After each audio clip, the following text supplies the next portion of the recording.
मुंह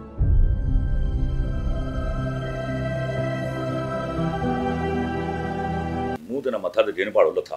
लामा साहब का मिसरा है कि खुदा बंदे से खुद पूछे, बता तेरी रजा क्या है।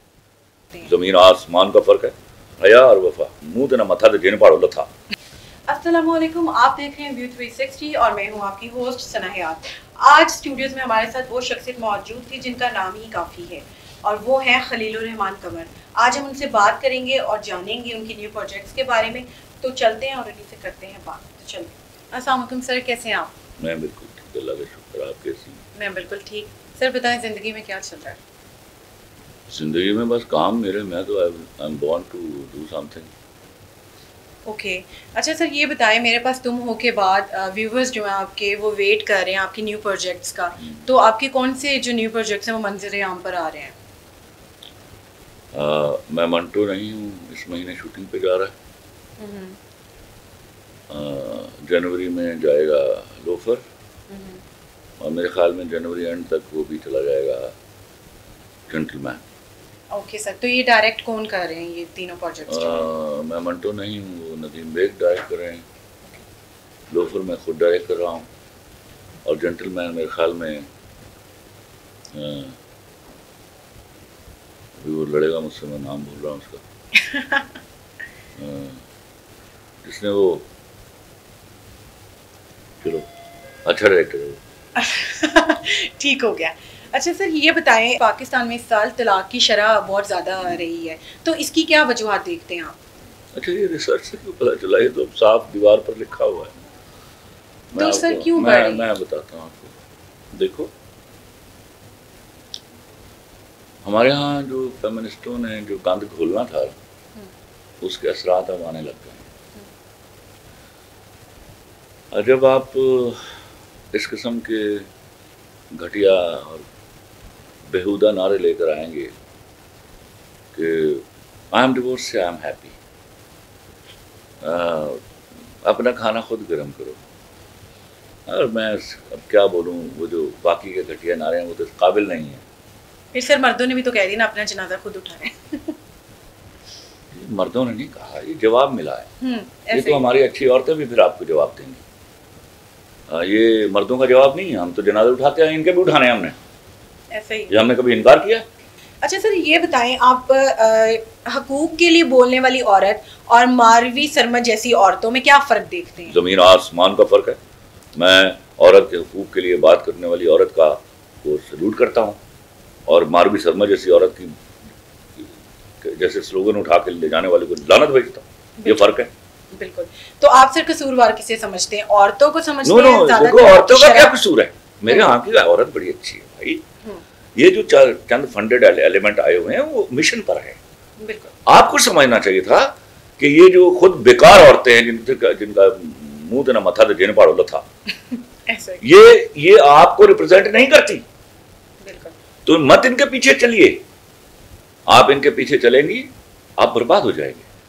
और मैं बार बार ये बता रहा हूँ, अल्लाह की कसम, आपकी किसी भी आज़ादी का नुकसान आपको है, हमें नहीं है। अच्छा सर, आपकी नज़र में अच्छी औरत की क्या डेफिनेशन है? हया और वफा। हया और वफा। हाँ, उसके बाद देखो, मेरे यहाँ तो खूबसूरती औरत की है। अगर आप हयादार हैं, वफादार हैं, ये है पहली खूबसूरती। उसके बाद मैं शक्ल पर जाता हूँ। अच्छा सर, ये बताएं, एज अ राइटर आप यंग टैलेंट को किस तरह देखते हैं और कितना सपोर्ट करते हैं? और आपके जो ड्रामा प्रोजेक्ट्स आते हैं तो उसमें आप कितना कोशिश करते हैं कि यंग टैलेंट को भी आगे प्रमोट करें? मेरे यहाँ यंग टैलेंट ही होता है मोस्टली। मैंने बहुत सारे एक्टर इंट्रोड्यूस कराए हुए हैं आपके, तो I go for the young talent. Young नहीं, ये देखो, I go for the talent. Exactly. ये यंग नहीं और ओल्ड नहीं होता। न्यू टैलेंट होता है, ऐसे ही। I go for the talent. If talent is there, I am all there for them. तो सर आप करते हैं ऑडिशंस फिर न्यू प्रोजेक्ट्स के लिए अपना? करता हूं। अच्छा सर, ये बताएं, कहते हैं कि मोहब्बत आपको जल्दी हो जाती है, तो सर इसके बारे में आप क्या कहते हैं? मुझे हो जाती है। हाँ, मुझे तो हर एक से मोहब्बत है। I love my people, I love every. अच्छा सर, ये बताएं, मोहब्बत का जो फलसफा आप बयान करते हैं इंटरव्यूज में, क्या वो सच्ची उसी सच्ची क्या है? तुमने सुना है वो बहुत गहरा फलसफा है। अच्छा, तो गहरा, तुम उस गहराई में उतरी नहीं? उतरी सर, वो बहुत गहरा है। बताओ जरा मैंने क्या कहा था ताकि उस पर बहस करें। सर आप कहते हैं कि मोहब्बत जो होती है वफादारी और मोहब्बत जो है बहुत सी चीज़ों से ऊपर है, मटेरियलिस्टिक चीज़ों से बहुत ऊपर है। वो तो ऑफकोर्स ये तो एक प्रीरेक्विजिट है उसका। मैं हमेशा कहता हूँ मोहब्बत एक विलायत है जो खुश नसीबों पर उतरती है। हाँ। ये वो नगमा है जो हर सांस पे गाया नहीं जाता।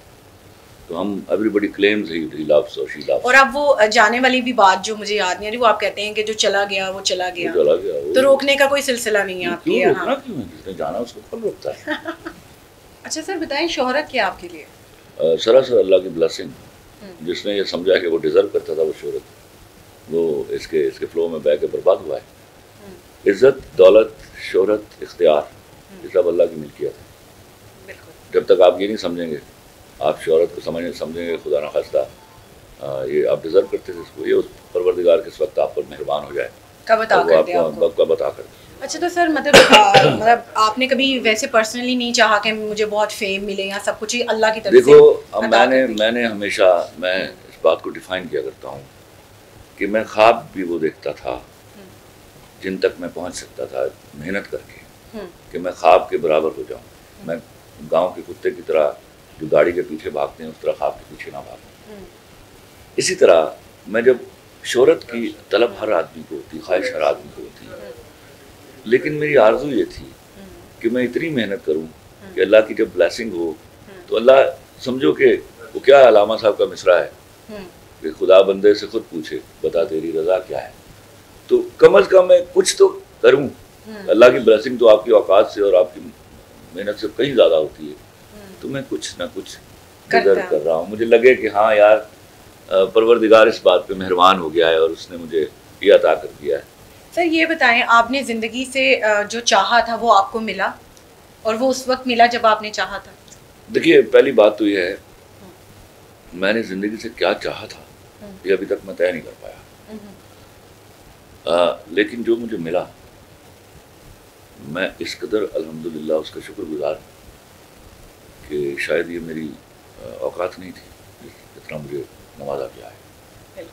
तो ये चाहे जाने का सवाल जो है वो बड़े पेचीदा है। ऐसा हो ही नहीं सकता कि हम सर के पास आए और उनसे कुछ सुने ना, तो सर हमें अपनी कोई अच्छी सी पोइट्री, कुछ अच्छी सी शायरी सुनाएं। मेरे यहाँ बुरी शायरी भी है।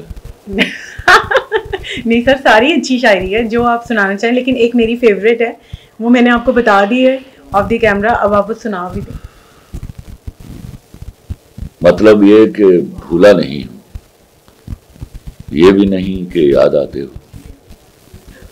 मतलब ये कि भूला नहीं हूँ, ये भी नहीं कि याद आते हो। पहले सबसे पहले तुम थे, अब तुम सबके बाद आते हो। Hi sir, this is heart breaking.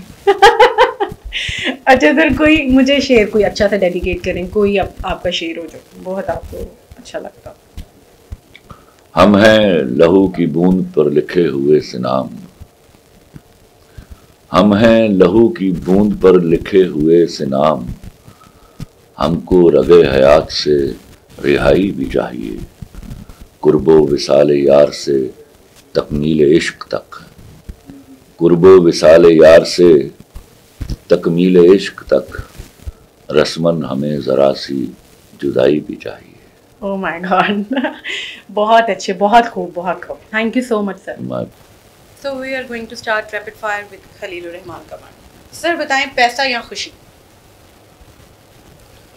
Sir जल्दी जल्दी देने हैं जवाब इसके। मैं तो रैपिड तू है ना, मैं तो नहीं। सर आपके लिए है ना रैपिड फायर। पैसा या खुशी?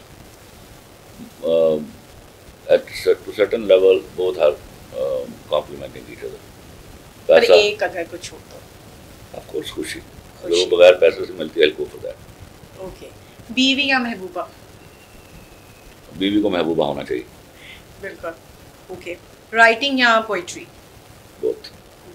चाय या कॉफी? चाय। वैसे होना चाहिए सिगरेट या चाय? सर कोई एक सिलेक्ट करें। क्या? चाय। चाय। अच्छा सर, किसी ने कभी कहा हो सिगरेट छोड़ दो तो आपने उसी को छोड़ दिया हो, ऐसा हो? दुनिया ने जवाब भी सुना था उसका। अच्छा सर, बीच एरियाज या पहाड़ी इलाके, हिली एरियाज आपको पसंद है? पहाड़ी इलाके। ओके। बिरयानी या कढ़ाई? कढ़ाई। घर का खाना या बाहर का खाना? घर का। जिम या long walk? Long walk. Okay. And खामोशी या बोलना, गुफ्तगू करना? पर यूनिट टाइम, कभी जब ज़रूरत हो तो बहुत बोलता हूँ, जब ना ज़रूरत हो तो बहुत खामोश रहता हूँ। सुबह या रात? मॉर्निंग पर्सन है? रात।